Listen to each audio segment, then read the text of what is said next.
나는 평생 돈을 벌고 또 돈을 다루는 일을 업으로 삼았다. 그러나 그 긴 세월 동안 한 가지 사실만은 결코 변하지 않았다. 돈이 사람을 바꾸는 것이 아니라 돈이 그 사람의 그릇을 드러낸다는 것이다. 사람들은 흔히 돈이 많으면 행복하겠다, 부자가 되면 마음의 여유가 생길 것이다 라고 말한다.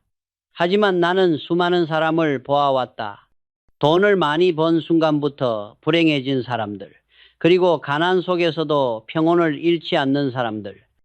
그 차이는 돈의 크기가 아니라 그 돈을 감당할 수 있는 그릇의 크기에 있었다. 내가 젊은 시절 한 후배가 내게 물었다. 회장님, 사람의 돈 그릇은 타고나는 겁니까? 아니면 노력으로 키울 수 있습니까? 나는 잠시 생각하다가 말했다. 그릇은 태어날 때 정해져 있지 않다. 그러나 준비되지 않은 사람에겐 부가 재앙이 된다. 실제로 10억 원을 한 번도 가져본 적 없는 사람이 갑자기 10억을 손에 쥐면 상상했던 대로 되지 않는다. 대부분은 그것을 행운이라 부르지만 나는 그것을 시험이라 부른다. 그 시험에서 합격하는 사람은 드물다. 돈은 단순히 종이가 아니다. 돈은 인간의 본능을 자극하고 감정의 방향을 바꾼다. 가난할 때는 절약을 미덕이라 여기던 사람이 여유가 생기면 낭비를 미덕처럼 착각한다. 돈은 사람을 시험하는 거울이다. 그 앞에 서면 자신의 내면이 고스란히 드러난다. 어떤 이는 교만해지고 어떤 이는 불안해진다. 또 어떤 이는 그 돈을 통해 남을 돕지만 어떤 이는 오히려 자신을 망친다. 나는 수많은 기업가를 만나면서 배웠다. 돈의 크기는 마음의 크기보다 커서는 안 된다. 마음이 좁은데 돈이 많으면 결국 그 무게에 짓눌린다. 가난은 불편할 뿐이지만 부는 위험하다. 준비되지 않은 부는 사람을 오히려 파멸로 이끈다. 복권에 당첨된 사람들이 대부분 몇 년 안에 망하는 이유도 같다. 돈을 다루는 경험이 없기 때문이다. 그들은 돈을 도구로 보지 않고 감정의 해방구로 본다. 결국 돈에 휘둘리고 그 끝에서 인생 전체를 잃는다. 돈은 지배의 힘이 아니라 운용의 기술이다. 돈이 많을수록 더 정교한 판단과 냉정한 이성이 필요하다. 돈은 인간의 감정을 가장 교묘하게 자극하는 마약이다. 그것은 달콤하게 다가오지만 통제하지 못하면 모든 것을 빼앗는다. 나는 이 사실을 너무도 많은 사례에서 목격했다. 한때 잘 나가던 기업인, 큰 상속을 받은 자녀, 급부를 누리던 스타들. 그들은 모두 돈의 크기를 자랑했지만 결국은 그 돈의 무게를 견디지 못했다. 나는 그들에게서 한 가지 공통점을 발견했다. 돈이 들어오기 전에 자신을 단련하지 않았다. 돈이란 에너지와 같다. 불의 온도가 지나치면 그 불에 타 죽는다. 사람도 같다. 자신이 감당할 수 있는 온도를 모른 채 불을 탐하면 반드시 화상을 입는다. 중학생에게 10만 원은 소중하지만 1억 원은 위험하다. 경험이 없기 때문이다. 돈을 다루는 능력은 이성의 훈련을 통해서만 생긴다. 그것은 학교에서 가르쳐 주지 않는다. 오직 삶의 실패와 절제, 그리고 시간 속에서만 배울 수 있다. 나는 늘 임직원들에게 말했다. 돈은 일의 결과이지 목표가 되어서는 안 된다. 돈을 쫓는 자는 결국 돈의 노예가 된다. 그러나 돈을 다룰 줄 아는 자는 그 돈을 통해 사람을 살리고 회사를 키운다. 돈 그릇이란 단순히 돈을 담는 그릇이 아니라 사람과 세상을 담는 그릇이다.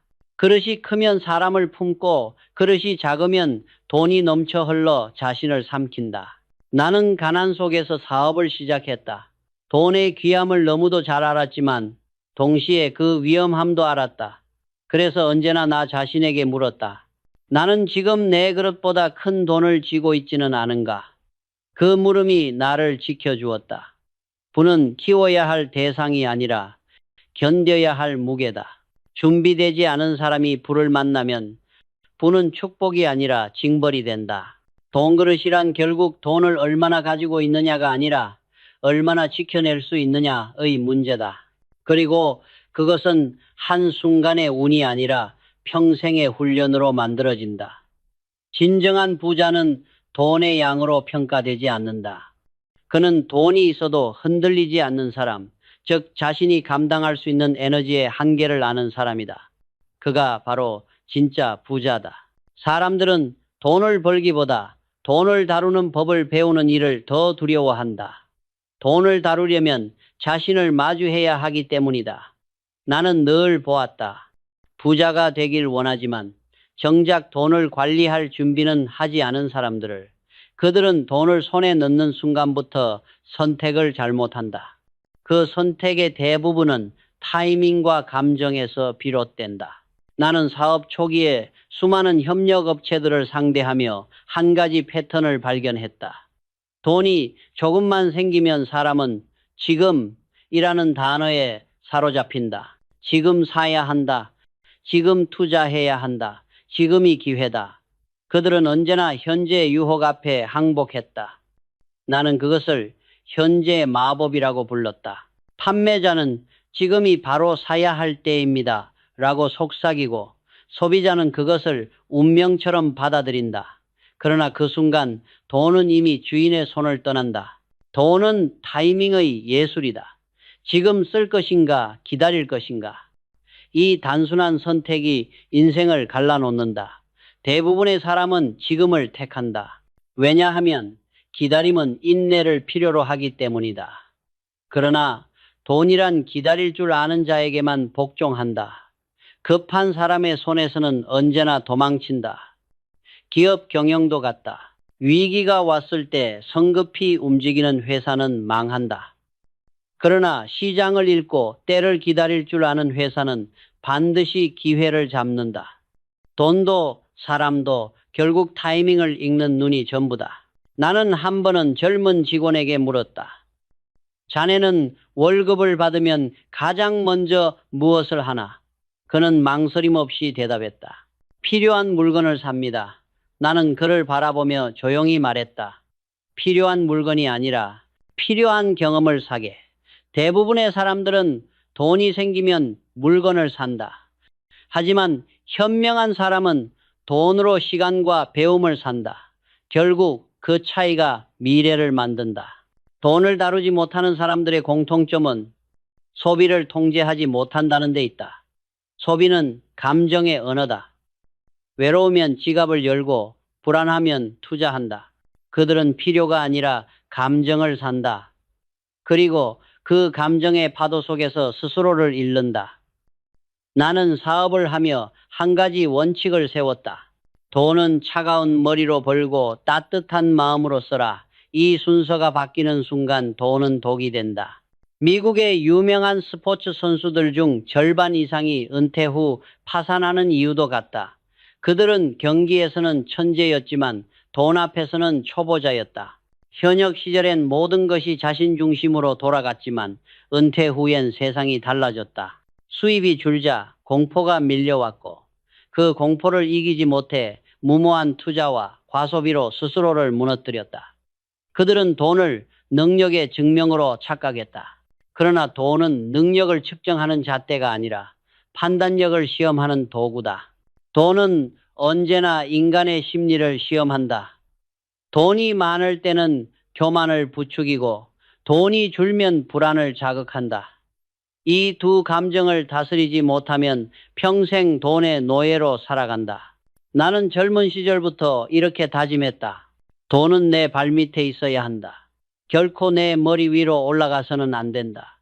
돈이 머리 위에 올라서는 순간 사람은 사고하기를 멈춘다.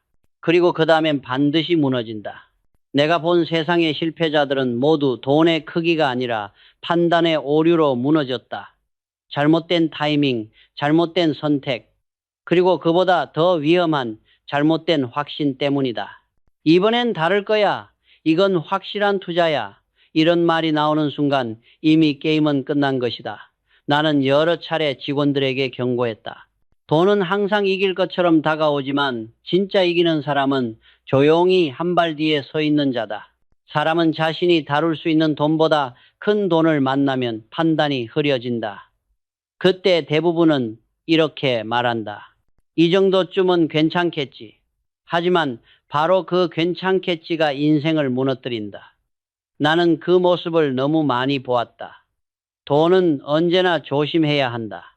돈을 다룰 줄 모르는 사람은 돈이 자신을 다룬다. 결국 돈의 크기가 아니라 돈을 다루는 태도가 부를 결정한다.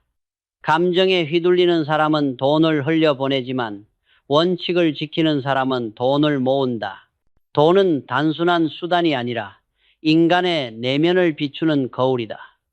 그리고 그 거울 속에서 자신을 바로 볼 수 있는 사람만이 부를 오래 지닌다. 나는 세상에서 가장 잔인한 교훈을 갑작스러운 부후에서 배웠다. 부는 사람을 시험한다. 그것은 마치 어린아이에게 칼을 쥐어주는 것과 같다.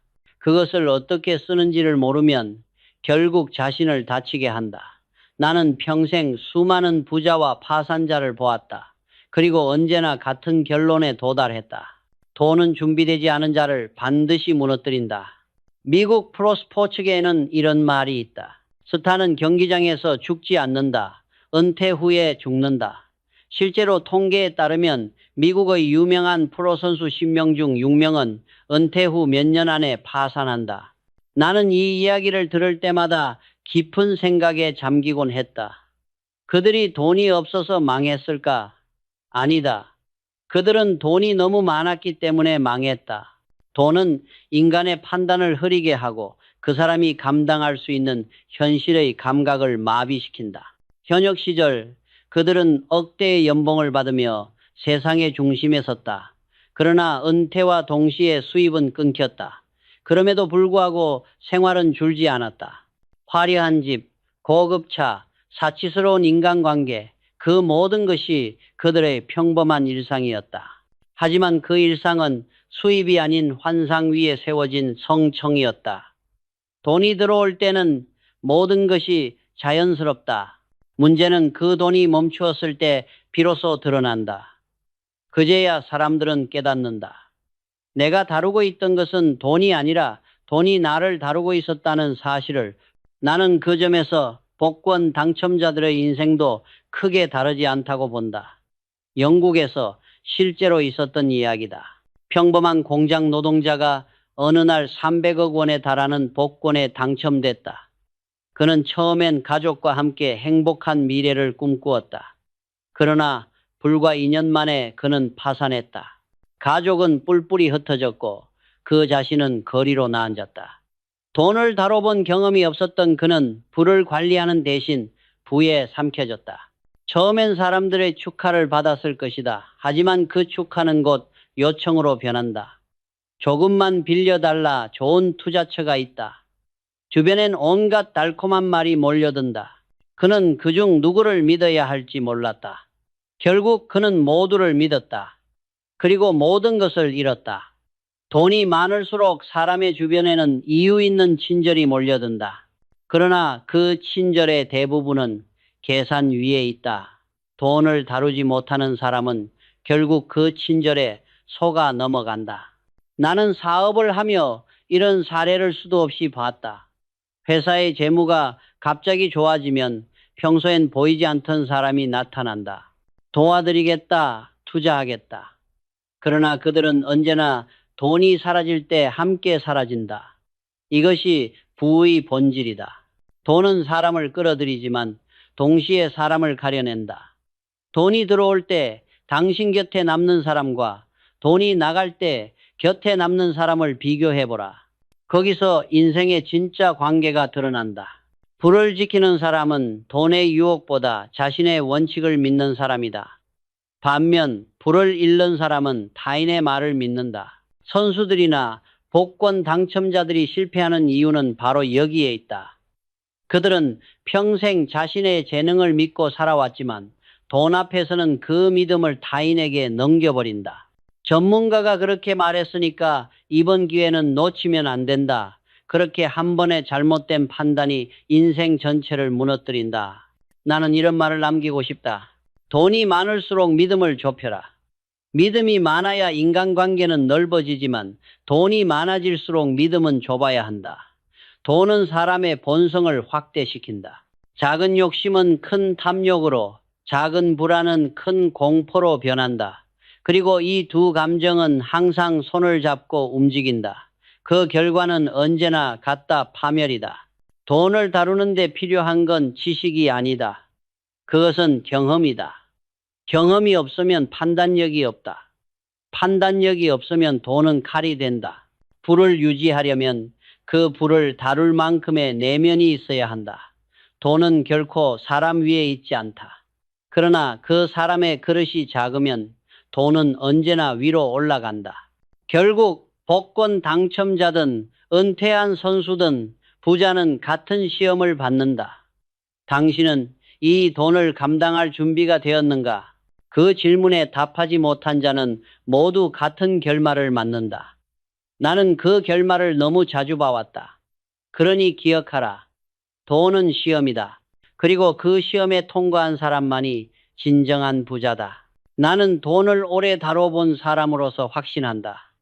돈은 단순한 종이도 숫자도 아니다. 그것은 에너지다. 보이지 않지만 흐르고 열을 낸다. 그리고 모든 에너지가 그렇듯이 그 에너지에도 적정 온도가 있다. 그 온도를 견디지 못하면 아무리 훌륭한 사람도 결국 타버린다. 사람마다 감당할 수 있는 돈의 온도는 다르다. 나는 그것을 돈의 체온이라 부른다. 어떤 사람은 30도의 따뜻함에도 불안해하고 어떤 사람은 80도의 뜨거움 속에서도 차분함을 유지한다. 문제는 대부분의 사람들이 자신의 체온을 모른다는 데 있다. 그들은 더 뜨거운 불을 원하면서도 그 불이 자신을 태울 수도 있다는 사실을 잊는다. 내가 기업을 세우고 수많은 위기를 지나오며 배운 가장 큰 진리는 이것이다. 돈은 늘 온도를 조절해야 한다. 급격히 올라간 돈의 온도는 조직을 흔들고 사람의 마음을 어지럽힌다. 반대로 너무 차가운 돈은 의욕을 식히고 혁신을 막는다. 좋은 경영자는 그 온도를 일정하게 유지할 줄 안다. 그 온도를 지키는 힘이 바로 절제다. 사람들은 흔히 말한다. 돈이 많으면 여유가 생긴다. 그러나 나는 그 말을 믿지 않는다. 돈이 많아질수록 사람은 더 예민해지고 더 조급해진다. 그것은 마치 작은 불을 크게 피우는 것과 같다. 멀리서 보면 따뜻하지만 가까이 가면 화상을 입는다. 내가 젊은 시절 가난했던 때는 돈의 부족이 나를 괴롭혔다. 그러나 부자가 되고 나서는 돈의 과열이 나를 괴롭혔다. 돈은 부족할 때보다 넘칠 때가 더 위험하다. 나는 가끔 이런 상상을 해본다. 만약 중학생에게 10만 원을 준다면 그는 옷을 샀거나 갖고 싶었던 물건을 사면서 잘 쓸 것이다. 하지만 그에게 1억 원을 준다면 어떨까? 대부분은 그 돈을 제대로 쓰지 못한다. 오히려 허황된 곳에 쏟아붓고 결국 아무것도 남기지 못할 것이다. 왜냐하면 그는 그 돈을 감당할 수 있는 내면의 온도를 갖추지 못했기 때문이다. 돈의 크기는 정신의 온도에 비례해야 한다. 나는 이 원리를 기업에도 그대로 적용했다. 회사의 성장 속도는 언제나 조직의 내면 성숙 속도보다 빨라서는 안 된다. 내부의 사람, 시스템, 문화가 감당하지 못하는 성장과 수익은 반드시 부작용을 낳는다. 부부도 마찬가지다. 돈이란 그릇이 커지지 않은 상태에서 들어오는 갑작스러운 에너지는 결국 폭발을 일으킨다. 돈의 에너지는 사람의 마음속에서 불균형을 일으킨다. 처음에는 자신감을 주지만 곧 불안을 낳는다. 이 돈을 잃으면 어쩌지? 이 기회를 놓치면 끝이 아닐까? 돈은 늘 두려움과 탐욕이라는 두 개의 불씨를 함께 준다. 이 불씨를 통제하지 못하면 그 불길은 순식간에 인생을 태워버린다. 나는 젊은 시절부터 이 두 불씨를 다루는 법을 배웠다. 탐욕이 올라올 때는 멈추고 두려움이 생길 때는 움직였다. 그것이 나를 살렸다. 돈의 온도를 안정적으로 유지하는 가장 확실한 방법은 경험이다. 경험이 쌓이면 판단이 생기고 판단이 쌓이면 냉정함이 생긴다. 나는 이 냉정함을 돈의 절도라고 불렀다. 돈을 많이 가진 사람보다 돈을 오래 지닌 사람이 현명하다. 전자는 에너지를 얻었을 뿐이고 후자는 에너지를 다루는 법을 안다. 한 번은 이런 일이 있었다. 회사가 큰 수익을 내던 시절 어떤 임원이 내게 말했다. 회장님, 이제 더 크게 투자할 때가 아닙니까? 나는 고개를 저었다. 온도가 너무 올라가면 냉각부터 해야 하네. 그는 이해하지 못했지만 몇 년 뒤 외환 위기가 닥쳤을 때 내 말의 의미를 깨달았다. 그때 그 절제가 회사를 살렸다. 돈의 온도를 낮출 줄 아는 사람만이 진짜 부를 다루는 사람이다. 부자들은 돈을 벌 때보다 돈을 잃을 때 더 성장한다. 왜냐하면 그때서야 비로소 자신이 다루던 불의 세계를 알게 되기 때문이다. 돈이 사라지는 순간 그동안 보이지 않던 진짜 자신이 드러난다. 그것이 바로 그릇의 온도다. 나는 말하고 싶다. 돈은 불이다. 불은 어둠을 밝히지만 통제하지 못하면 세상을 태운다. 그러니 불을 원한다면 먼저 자신의 불을 다스려야 한다. 욕망이 아니라 절제로, 두려움이 아니라 통찰로. 그것이 부자의 가장 큰 자질이며 돈의 에너지를 다루는 유일한 길이다. 나는 돈의 본질을 이해하기 위해 평생 고민했다. 그리고 결국 깨달았다. 돈이란 신용의 또 다른 이름이라는 것을. 돈은 사람의 손에서 나오지만 그 뿌리는 신뢰에서 자란다.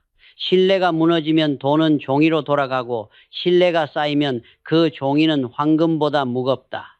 사람들은 흔히 돈을 가치의 상징이라고 말하지만 나는 그렇게 보지 않았다. 돈은 약속의 증명이다. 처음 인류가 물물 교환을 하던 시절 거래는 눈앞의 물건으로 이루어졌다.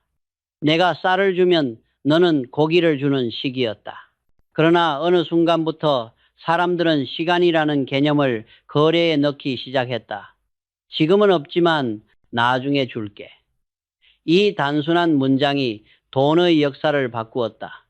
그 약속을 증명하기 위해 문신을 새기고 끈을 묶고 표식을 남겼다. 그것이 곧 화폐의 시작이었다. 나는 이 원리를 기업 경영에도 그대로 적용했다. 회사는 돈으로만 움직이지 않는다. 신용이 사라진 기업은 그날로 끝이다. 신용은 단순히 빌려줄 수 있는 신뢰가 아니라 약속을 지킬 수 있는 능력이다. 내가 평생 동안 가장 중요하게 여긴 것은 바로 그 약속이었다. 거래처와의 약속, 직원과의 약속, 사회와의 약속. 그 약속을 지키기 위해 나는 때로 손해를 택했다. 하지만 시간이 지나면 그 손해는 반드시 신용의 이자가 되어 돌아왔다. 신용은 보이지 않지만 돈보다 강력한 에너지다. 돈은 잃어도 다시 벌 수 있지만 신용을 잃으면 다시는 회복하기 어렵다. 나는 직원들에게 자주 말했다. 돈은 고객이 주지만 신용은 고객이 빼앗을 수도 있다. 기업의 신용이란 결국 사람의 신용이다. 경영자의 말 한마디, 직원의 행동 하나가 회사 전체의 평판을 결정한다. 그리고 그 평판이 바로 돈의 흐름을 만든다. 신용이 쌓이면 돈은 자연히 따라온다. 돈은 신용의 껍질일 뿐이다. 껍질이 아무리 단단해도 속이 썩으면 무너진다. 반대로 신용이 살아있으면 껍질은 언젠가 다시 자란다. 나는 여러 위기를 겪으며 확신했다. 부도 위기 속에서도 끝내 살아남은 기업은 모두 신용을 지킨 회사들이었다. 거래처에 돈을 제때 갚고 약속한 기일을 어기지 않은 회사들. 그것이 신용의 본질이다. 약속을 끝까지 지키는 힘. 나는 돈의 역사를 이렇게 본다. 물물 교환 약속, 신용화폐. 즉 돈은 결국 인간의 도덕적 약속이 형체를 얻은 것이다. 돈이 많다는 것은 신용이 두껍다는 뜻이다. 그러나 그 신용은 하루아침에 쌓이지 않는다. 작은 약속을 지키는 습관, 작은 거래를 성실히 마무리하는 태도, 그것들이 쌓여 거대한 신용을 만든다. 그래서 나는 젊은 경영자들에게 늘 이렇게 말했다. 작은 계약일수록 더 정직하게 하게. 작은 약속이 회사를 키운다. 나는 세상을 떠나기 전까지 신용에 관한 한 가지 원칙을 지켰다. 한 번 한 약속은 목숨처럼 지켜라. 사람은 실수를 할 수 있다. 그러나 약속을 저버리면 그때부터는 아무도 그를 믿지 않는다. 그리고 신용이 사라진 사람은 아무리 부유해도 가난하다. 돈은 신용이 만든 그림자다. 신용이 앞서가면 돈은 뒤따라온다. 신용이 무너지면 돈은 등을 돌린다. 그러니 부를 원한다면 먼저 신용을 쌓아야 한다. 오늘날 많은 이들이 돈의 기술을 배우려 하지만 나는 신용의 기술을 먼저 배우라 말하고 싶다. 돈은 기술로 벌 수 있지만 신용은 인격으로만 얻을 수 있다. 그리고 인격 없는 분은 반드시 파멸을 부른다. 나는 평생 돈을 연구했지만 결국 남은 결론은 하나였다. 돈이 사람을 키우는 것이 아니라 사람이 돈을 키운다. 그 사람이 가진 신용의 깊이만큼 돈의 크기도 커진다. 이 세상의 모든 부자는 그 신용의 높이만큼 부를 얻은 자들이다. 사람들은 흔히 부자가 가장 두려워하는 것은 돈을 잃는 일이라고 생각한다. 그러나 나는 오히려 그 반대라고 본다. 진짜 부자들이 두려워하는 것은 돈이 늘지 않는 것, 즉 성장의 정지진주다. 돈이 줄어드는 것은 일시적인 손실이지만 늘지 않는다는 것은 생명력이 멈췄다는 뜻이다. 나는 기업을 경영하며 수없이 위기를 겪었다. 그러나 위기보다 더 무서운 것은 정체였다. 정체는 서서히 사람의 정신을 마비시킨다. 돈의 흐름이 멈춘다는 것은 단순히 수익이 줄어드는 문제가 아니다. 그것은 생각이 멈췄다는 신호다. 세상은 끊임없이 움직이고 변한다. 돈은 그 흐름을 따라가는 에너지다. 그런데 그 에너지가 돌지 않으면 부패한다. 물도 고이면 썩는다. 부의 세계에서도 마찬가지다. 돈은 흘러야 산다. 그러나 그 흐름을 두려워하는 사람이 많다. 왜냐하면 흘려보내는 순간 잃을지도 모른다는 불안이 생기기 때문이다. 하지만 아이러니하게도 그 불안 때문에 움켜쥔 돈은 결국 가치가 줄어든다. 나는 젊은 시절 큰 손실을 본 적이 있다. 무모하게 투자한 것이 아니라 너무 조심해서 투자하지 못한 것이 원인이었다. 기회를 놓쳤기 때문이다. 그때 나는 깊이 깨달았다. 리스크를 피하려는 태도 자체가 가장 큰 리스크라는 사실을. 부자가 두려워해야 할 것은 실패가 아니라 시도하지 않는 것이다. 세상은 언제나 위험과 함께 움직인다. 위험이 없는 곳에는 결코 기회도 없다. 나는 종종 젊은 경영자들에게 이렇게 말했다. 실패를 두려워하지 말게. 두려워해야 할 것은 안주일세. 많은 이들이 돈을 잃는 것을 죽음처럼 생각하지만 나는 그걸 학습으로 봤다. 돈을 잃는다는 것은 실패를 통해 경험의 깊이를 얻는 과정이다. 하지만 아무것도 잃지 않은 사람은 아무것도 배우지 못한다. 그들은 안전한 빈손을 지키며 평생 제자리에서 돈의 그림자만 쫓는다. 내가 본 모든 부자들의 공통점은 그들이 모두 배틀을 많이 휘둘렀다는 것이다. 야구 선수가 홈런을 치기 위해서는 수백 번의 헛스윙을 해야 하듯 부자도 수많은 실패를 거쳐 기회를 잡는다. 세상에는 250개의 제비 중 단 하나만 당첨이 되는 게임이 있다고 하자. 많은 사람들은 확률이 너무 낮다고 말하며 참여조차 하지 않는다. 그러나 진짜 부자는 그 한 장을 뽑기 위해 100번은 시도해야 한다고 말한다. 시도하지 않는 자는 절대 당첨되지 않는다. 나는 부를 단순히 숫자의 축적이 아니라 시도의 누적이라고 정의했다. 한 번의 성공은 수십 번의 실패 위에 세워진다. 그래서 나는 실패한 사람을 존중했다. 실패란 도전의 증거이기 때문이다. 실패는 손해가 아니라 경험이라는 자산이다. 그 경험이 쌓여야만 돈의 감각이 생긴다. 감각 없는 분은 위험하고 감각이 깃든 분은 견고하다. 부자들이 두려워하는 진짜 리스크는 그래서 이름이 아니다. 멈춤이다. 멈춘 순간 기회는 지나가고 시장은 변한다. 멈춘 기업은 결국 경쟁에서 도태되고 멈춘 사람은 세상에 뒤처진다. 돈은 살아있는 생명체와 같다. 그 생명은 순환을 통해 유지된다. 나는 언제나 회사의 자금을 멈추지 않게 했다. 번 돈은 반드시 사회로 흘려보냈고 그 돈이 다시 사람들의 신뢰로 돌아왔다. 흐름이 곧 생명이고 정체가 곧 죽음이다. 돈을 움켜쥐는 사람은 결국 자신의 손으로 그 돈을 질식시킨다. 나는 말하고 싶다. 돈을 두려워하지 말라. 두려워해야 할 것은 당신의 두려움 자체다. 두려움은 사고를 가두고 기회를 막는다. 진짜 부자는 불확실성 속에서도 행동한다. 그들은 실패를 계산하지만 두려움에 머물지 않는다. 돈이 늘지 않는다는 것은 단지 재정의 문제가 아니라 정신의 문제다. 나는 평생 이런 말을 가슴에 새기고 살았다. 완벽한 시기는 오지 않는다. 움직이는 자만이 시기를 만든다.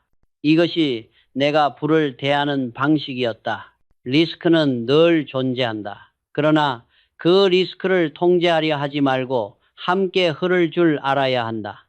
부자는 돈을 지키는 자가 아니라 돈을 움직이게 하는 자다. 정체된 분은 썩고 순환하는 분은 성장한다. 돈을 잃는 것은 두렵지만 돈이 멈추는 것은 훨씬 더 무섭다. 그래서 나는 언제나 새로운 길을 찾아 나섰다. 그 길 위에서만 분은 살아 있었고 나는 살아 있었다. 나는 평생 돈을 다루며 하나의 확실한 진리를 깨달았다. 돈은 언제나 그릇이 큰 사람에게 모인다. 이 법칙에는 예외가 없다. 그것은 마치 물이 높은 곳에서 낮은 곳으로 흐르는 것처럼 자연스러운 일이다. 세상은 언제나 균형을 맞춘다. 작은 그릇에는 작은 물이, 큰 그릇에는 큰 물이 담긴다. 그리고 그 그릇의 크기는 결코 은행 통장으로 결정되지 않는다. 그것은 마음의 깊이, 신뢰의 두께, 그리고 책임의 무게로 결정된다. 많은 사람들은 부자가 되길 원하면서도 부자가 될 준비는 하지 않는다. 그들은 돈을 쫓지만 그릇을 키우지 않는다. 그러나 돈이란 본래 흘러가는 존재다. 돈은 세상을 순환하는 물과 같다. 당신이 잠시 그 물을 손에 쥐었다면 그것은 소유가 아니라 일시적인 맡김일 뿐이다. 물을 움켜쥐면 흘러나가듯 돈을 움켜쥐면 새어나간다. 반대로 그릇을 넓히면 물은 저절로 모인다. 부는 잡는 것이 아니라 담는 것이다. 나는 이 원리를 경영에 그대로 적용했다. 회사가 커지려면 먼저 조직의 그릇을 키워야 한다. 사람의 역량, 문화의 품격, 신용의 두께, 이 세 가지가 확장되지 않으면 매출이 늘어도 오래가지 못한다. 부도 마찬가지다. 그릇이 작은 사람은 큰 돈을 받으면 반드시 그 무게에 짓눌린다. 반면 그릇이 큰 사람은 그 돈을 활용해 더 큰 가치를 만든다. 부는 그릇의 시험이다. 나는 사람을 볼 때 언제나 이렇게 물었다. 이 사람은 1억을 맡길 만한가? 10억을 맡길 만한가? 돈을 맡긴다는 것은 단순히 신뢰의 문제가 아니다. 그것은 그 사람의 그릇의 한계를 측정하는 일이다. 중학생에게 1억을 맡기지 않는 이유는 단순하다. 그가 그 돈을 다룰 경험과 판단력을 갖추지 못했기 때문이다. 어른도 같다. 그릇이 성장하지 않은 사람에게 큰 부가 들어오면 그분은 오히려 그 사람을 삼킨다. 세상의 부자들은 모두 자신만의 원칙을 가지고 있다. 그러나 그 근원은 같다. 돈은 맡기는 자보다 맡을 만한 자를 따른다. 당신이 돈을 지배하려 하지 않아도 그릇이 크면 돈은 당신에게 모인다. 왜냐하면 돈은 늘 안전한 그릇을 찾기 때문이다. 나는 이를 두고 돈의 본능이라고 불렀다. 돈은 불안정한 사람을 싫어한다. 감정에 흔들리고 욕심에 휩쓸리는 사람을 두려워한다. 그래서 그런 사람에게는 절대 오래 머물지 않는다. 돈은 언제나 자신을 안정적으로 다룰 수 있는 그릇, 즉 냉정함과 통찰을 겸비한 사람을 향해 흐른다. 그릇이란 단지 재산을 담는 그릇이 아니다. 그것은 책임을 감당하는 그릇, 타인을 포용하는 그릇, 결정을 내려야 하는 용기의 그릇이다. 그릇이 크면 남의 성공을 축하할 수 있고 손실 앞에서도 흔들리지 않는다. 그러나 그릇이 작으면 작은 이익에도 흥분하고 작은 손해에도 분노한다. 결국 부의 크기는 감정의 그릇과 비례한다. 나는 가끔 사람들에게 묻는다. 당신의 통장은 얼마입니까? 보다 더 중요한 질문은 당신의 그릇은 얼마나 큽니까? 이다. 돈은 통장의 숫자에 머무르지만 그릇은 세상의 신뢰를 담는다. 그 신뢰가 커질수록 돈은 자연히 흘러 들어온다. 그릇이 크면 손해조차 배움으로 바뀐다. 그릇이 작으면 이익조차 불안으로 바뀐다. 이 차이가 인생의 방향을 결정한다. 나는 평생을 걸쳐 수많은 사람을 보았다. 누군가는 1억을 지키지 못했고 누군가는 100억을 지켜냈다. 차이는 단 하나였다. 그릇의 크기. 큰 부를 얻고도 무너진 사람들의 공통점은 돈을 키웠지만 자신을 키우지 않았다는 것이다. 그들은 외적인 부에 집착한 나머지 내면의 그릇을 비워두었다. 그러나 그릇이 비면 아무리 돈을 부어도 새어나간다. 돈은 결국 그릇을 향해 모인다. 그릇이 크면 천천히지만 꾸준히 차오르고 그릇이 작으면 빠르게 넘치지만 금세 사라진다. 진정한 부자는 돈이 많은 사람이 아니라 돈을 담을 그릇을 넓힌 사람이다. 나는 오늘도 스스로에게 묻는다. 이만한 부를 맡을 자격이 내게 있는가? 그 질문을 멈추지 않는 한 돈은 나를 떠나지 않았다. 왜냐하면 돈은 늘 자신을 다룰 줄 아는 사람에게 돌아오기 때문이다. 나는 평생을 살아오며 확신했다. 실패를 모르는 분은 존재하지 않는다. 실패는 부자가 되기 위한 통과 의례다. 실패를 두려워하는 사람은 결코 부자가 될 수 없다.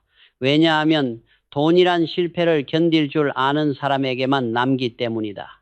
나는 많은 사람들을 봐왔다. 돈을 번 사람, 돈을 잃은 사람, 그리고 돈에 휘둘리다 인생을 잃은 사람까지. 그들 중 진짜 부자로 남은 사람은 단 한 가지 공통점을 지니고 있었다. 그들은 실패를 두려워하지 않았다. 오히려 실패를 통해 자신을 단련시켰다. 내가 젊은 시절 첫 사업에서 큰 빚을 졌을 때였다. 세상이 무너지는 듯했다. 하지만 그 시절이 내 인생에서 가장 값진 자산이 되었다. 그때 나는 돈보다 더 중요한 한 가지를 배웠다. 돈은 잃어도 다시 벌 수 있지만 경험은 잃지 않는다. 실패는 나에게 돈의 언어를 가르쳤고 인내의 체력을 길러주었다. 만약 내가 그 실패를 피하려고만 했다면 나는 결코 큰 부를 감당할 그릇을 키우지 못했을 것이다. 세상 사람들은 말한다. 성공한 사람은 행운이 따랐다. 그러나 나는 이렇게 말하고 싶다. 행운은 실패를 견딘 자에게만 온다. 행운은 준비된 사람에게만 머문다. 준비되지 않은 사람에게 찾아온 행운은 오히려 저주다. 복권 당첨자가 불행해지는 이유도 여기에 있다. 그는 부를 얻었지만 실패의 경험이 없었다. 실패의 경험이 없는 사람은 돈을 관리할 능력이 없다. 그들에게 행운은 기쁨이 아니라 혼란이 된다. 나는 직원들에게 종종 이렇게 말했다. 실패는 회사를 시험하는 것이 아니라 사람을 시험하는 것이다. 사업이 흔들릴 때 나는 사람의 진심을 본다. 누가 도망치고 누가 남는지, 누가 책임을 회피하고 누가 끝까지 버티는지, 그 차이가 곧 신뢰의 크기이고 그 신뢰의 크기가 결국 돈의 크기를 결정한다.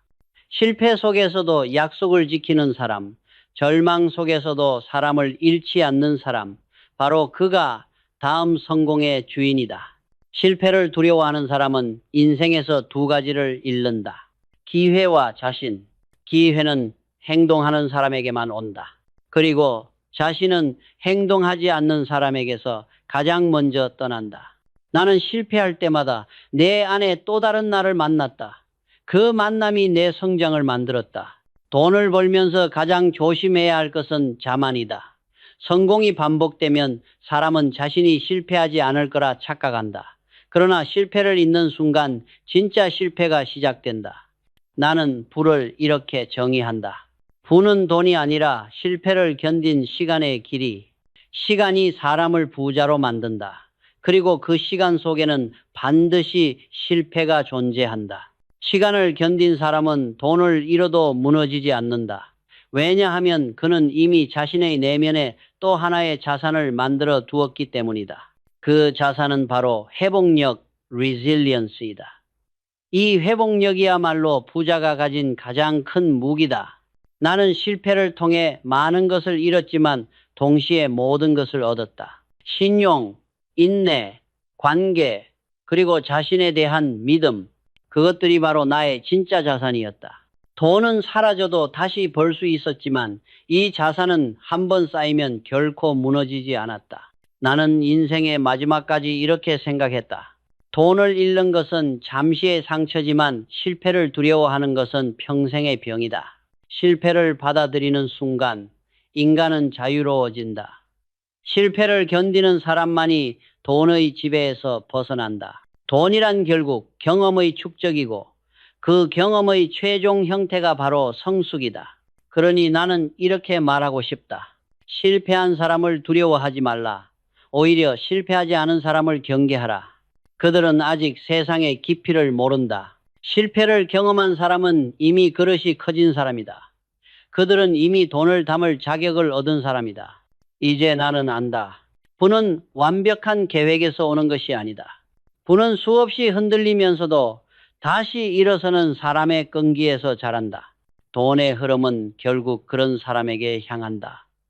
왜냐하면 그들은 이미 실패를 이겨낸 자들이기 때문이다. 진짜 부자는 돈이 많은 사람이 아니라 실패를 견뎌낸 사람이다. 그리고 그들의 통장에는 숫자가 아니라 경험의 무게가 기록되어 있다.